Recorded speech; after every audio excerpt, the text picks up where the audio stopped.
5 ans après les attentats du 13 novembre, qui ont fait 130 morts à Paris, Comme personne vous propose cette semaine un double portrait inspiré d'un livre sorti en début d'année. Il nous reste les mots. C'est le titre de cet ouvrage publié chez Robert Laffont, un livre coécrit par Georges Sadine, père d'une des victimes de l'attentat contre le Bataclan, et Asdine Amimour, père de l'un des 3 terroristes qui ont tué dans la salle de spectacle. Bonjour Anne Fauquemberg. Bonjour Guillaume, il était osé ce dialogue et paraîtra peut-être choquant à certains, mais il s'inscrit dans une démarche de résilience collective. Les enfants de ces 2 pères avaient tous les 2 28 ans le 13 novembre 2015. Lola, la fille de Georges Saline, était éditrice pour enfants. Quant à Sami Amimour, avant le drame que l'on connaît, cet ancien conducteur de bus à la RATP avait quitté la France pour la Syrie en 2013. Une conversation comme personne. Des rires et des cris d'enfants pour commencer. Georges Saline, qui a perdu sa fille Lola le 13 novembre 2015 au Bataclan, donne rendez-vous près d'une baleine géante, celle du square Saint-Éloi, dans le 12e arrondissement, à Paris. Un père qui a découvert l'écriture après le drame d'il y a 5 ans. Tous les matins, là, j'avais des difficultés à dormir, donc je me réveillais très tôt et j'écrivais. J'ai écrit une sorte de dictionnaire qui s'appelle l'Indicible de A à Z, et ça a été un exercice vraiment thérapeutique. Mais le livre avec Asdine, ça m'a beaucoup intéressé pour les finalités que je cherchais à poursuivre à travers l'écriture du livre.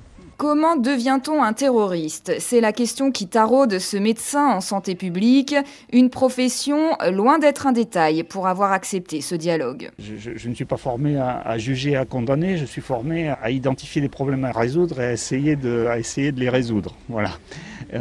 Mais on pourrait dire aussi que si j'ai choisi ce métier, c'est à cause de ce que j'étais avant de m'orienter dans cette voie. Donc la poule et l'œuf là-dedans, je ne sais pas. Dialogue entre pairs sur l'éducation des enfants, des désaccords profonds, mais aussi des points communs entre hommes en politique et en musique. Parmi les musiques que nous avons écoutées en commun, il y avait évidemment les Beatles et la chanson des Beatles, She's Leaving Home, et à propos d'une jeune fille qui fuit la maison de ses parents, et les parents qui disent mais on lui a donné tout ce que l'argent pouvait acheter.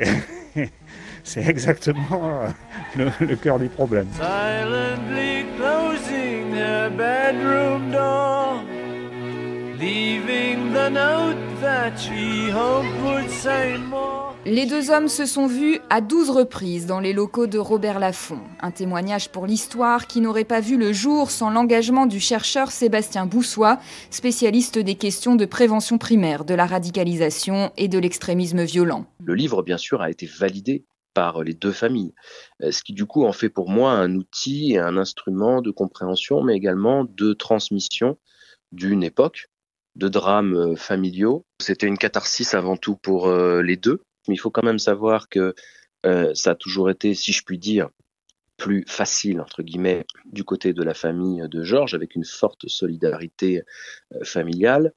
Du côté de la famille d'Asdine, à partir du moment où Sami a commis ce qu'il a commis et il est mort, plus personne n'a pu jamais parler de Sami à la maison. Pour écrire ce dialogue à 6 mains, c'est Asdine Amimour qui a choisi Georges Saline après l'avoir entendu dans les médias. Un dialogue qui passe aussi par la Belgique, pays de cœur du père du djihadiste, qui nous répond par téléphone. On s'entend très très bien quand on se rencontre. On parle de tout, quoi. Donc, comme Georges aussi, donc on a lu Zola, Victor Hugo, un peu tout ça. Il y a une communication. Une communication singulière et qui soutient ce père né en Algérie avant l'indépendance dans une fratrie de 14 enfants.